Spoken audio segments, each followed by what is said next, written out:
ရွယ်မှန်းလို့တို့ရင်နဲ့အလွမ်းသချင်းဆိုမယ်မတော်တော့ကချောနမတလဲဒီကနေ့တိုင်းမမေးနိုင်လွမ်းနဲ့ချယ်ရီမြေကုန်းမြင့်စီမကွယ်မတော်ပန်းနဲ့ချယ်ရီတနေ့စီပွင့်ကြသမြဲကွယ်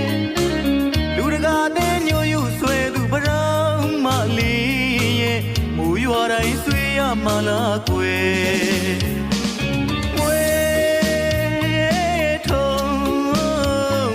ကျူကျူသေးနဲ့ပရောင်းရနန်းကလေးရဲ့ဆွဲရခဲ့ပြီးဒီလူအသေးဝဲမြင်သူတိုင်းငင်းနေလောက်တဲ့ပရောင်းမလေးရဲ့မူရွာတိုင်းဆွေးရမလားကွယ်